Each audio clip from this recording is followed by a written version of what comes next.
prieš 13 metų įkūrėme, radome lėšų įkurti mokyklose jaunųjų ūkininkų ratelius. Šalia mane stovi Zenonas Įkvėpėjas ir kada mokiniam draudė eiti rinkti akmenų, kada laikraščiai rašė, kad nesusiteptų rankos, kad tie dažai mergaitėms, supranti, nudažyti nagai, nereikėtų naujų dažų, supranti, kad jos nerinktų tų akmenų. Va, tai mes subūrėm ir pradėjom galvoti, kaip tos vaikus, kaip tie mokiniai galėtų prisiliesti prie žemės. Duona. Jie ateina į žemės, į saulės ir vėjo, iš dirvos, vandens ir prakaito lašo, kuris teka žemdirbio kakta. Jūs valgote ir mes visi valgom duoną. Tai yra brangus dalykas, kuris lydi mus su tėvais ir senoliais ir su tais, kurie ateis po mūsų. Todėl tą duoną mes branginam, ji yra brangi ir nukritus riekiai nuo žemės, ant žemės, tėveliai liepdavo pakelti ir pabučiuoti, atsiprašyti duonos, kad tu ją numetėjai, tu ją nesaugojai. Aš labai džiaugiuosi, kad jūs susibūrėte į tuos jaunuosius ūkininkus.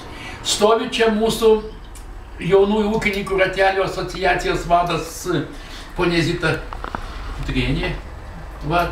Yra mokyklose tie jaunųjų rateliai, mes atrandam šiek tiek lėšų, paremti, įsidėti sėklom, taip toliau. Konkursą paskelbėm suderinę su ponė redaktorė Rita. Ji prižadėjo tą konkursą šefuoti ir leiskite tikrai jai iš širdies padėkoti ponė Ritai, klausyk pirmąją, kad ji atsiliepė į mūsų jaunųjų ūkininkų ratelių, klausyk, supranti šitą pradžią ir padėkoti jai tikrai už šitą, už tą, supranti, šitą nuoširdų. Ponė, priimkite 100 litrų. Gal jūs ateikit, jūs įteiksit? 500 litrų įskyrėm. Ir va tas sąrašas yra, visos yra tenai pasirašysios. Kaip? Visos pasirašysios, šaunuolės. Tai leiskite, supranti, reiškia pirmoj eilėj pasveikinti ponę Vidą Bičiūnę. Tave tikrai tėveliai tave išmokins gyventi. Išmokins gyventi, nugalėti sunkumus. Sėkmės tą priimtą antrą premiją ir apdovanoti. Kad sveikinam ir kad visą gyvenimą. Premiją laimėjo Gabija Saltunaitė. Labai smagu žiūrėti jaunus žmonės, kurie nebijo darbo. Su tais rašiniais susipažinau, perskaičiau. Iš tikrųjų daug matosi, kad įdėta ten buvo tam ir rašinį, ir prieš rašinį buvo pažiūrėta į darbą labai rimtai ir kai kurie momentai verčia tikrai susimastyti, kiek esat kūrybingi, ta prasme, kad surastumėt, kaip užsidirbti pinigus. Žinokit, pirmiausia, pinigus pirmosius yra sunkiausius užsidirbti. Toliau pinigus turi pradėti dirbti. Praskaičiau ir apie sraigės, apie vištas, visų ten įvairių, apie gėles, apie kopūstus. Nežinau, aš visų pavardžių visų nežinau, aš visis tokią prizelę įsteigiau, pasakysiu už ką. Vat šiandien mūsų įmonėje iš tikrųjų dirba pakankamai, jeigu apie žemės ūkį kalbėti, nedaug žmonių dirba, 20 keli, o visumai tai dirba virš 200 žmonių. Taip, kad mes šiandien tą, sakykime, auginam 2500 hektarų dirbam žemės. Va, viskas yra praktiškai perdirbama. Mūsų duona pasiekia į Australijos žemyną, žinot, kur Australija yra, ir gavom padėkos dėl raštą iš Gabrieliaus ir Danielos Žemkalnių, iš Landsbergio brolio. Kadangi mes kaip jie surado per Kalėdas mūsų duoną, mes paskui išsiuntėm. Duona keliavo 45 paras laivu per Singapūrą. Tai tolimiausias taškas, kur mes siunčiam savo produkciją. Taip pat ir šiandien mes atkrovėm, iškeliavo. Taip toliau tai yra Jungtinės Amerikos valstijos, Brazilija.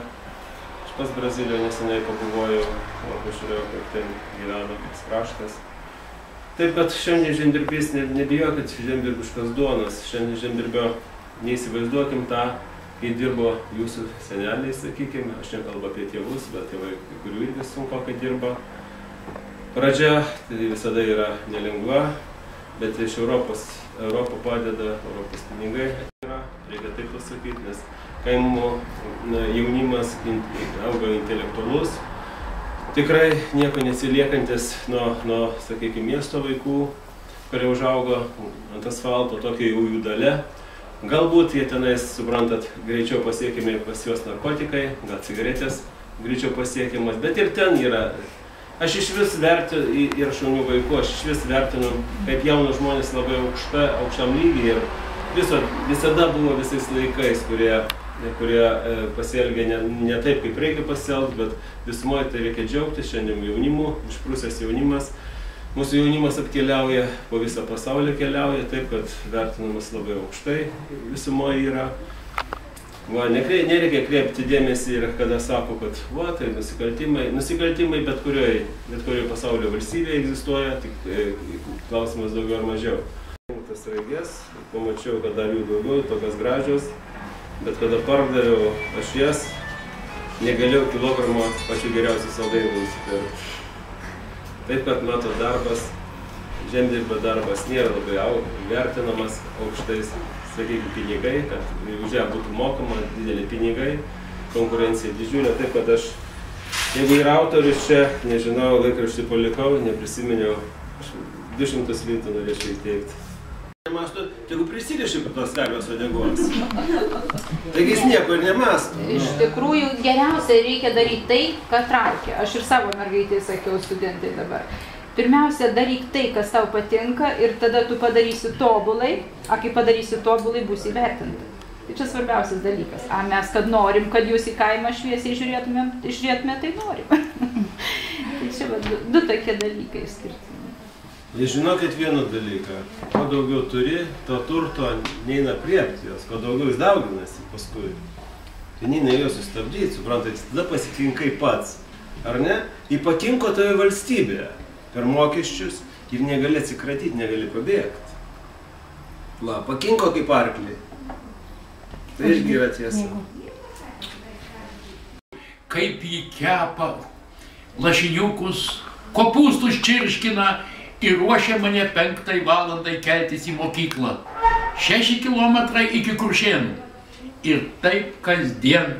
Ir taip kasdien 8 metus aš žingsniavau, kad baigčiau gimnaziją. Baigęs gimnaziją, irgi ten buvo bėdo, žinote, tas politikas, atėjo tas laikas, tėvą pasodino, ką reikia eiti dirbti. Va, ir paskui mokykloje 3 metus kaimuose ir tie vaikai, tokie kaip Salvijus, kiti mažyčiai vaikai, ir aš juos pamatau judančius, man taip gera, norisi paimti juos apkabinti. Bet jeigu joniukas neišmoko dirbti iki 5, 6, 10 klasės, tai toliau jis nebesimokins. Jis ateis pas mamą, duok pinigų narkotikam, duok pinigų cigaretėm, duok pinigų tam, jis negalvoja, kaip tėvelis ar mama užsidirba pinigus. Kaip sunkiai jiems kitiem vaikam išlyginti tą pinigus. Todėl aš tikrai dėkingas poniai Bredieniai, kad jis sutiko su Rokiškio ūkininkų sąjunga, pritarė mums. Dėkoju ponui Zenui, kuris, supranti, davė startą mokyklose šitą klausimą ugdyti, va šitą. Dėkoju visiems čia susirinkusiems, supranti. Linkiu, kad mes tikrai neieškotumėm terbos ir lazdos, bet ieškotumėm dar. Ačiū.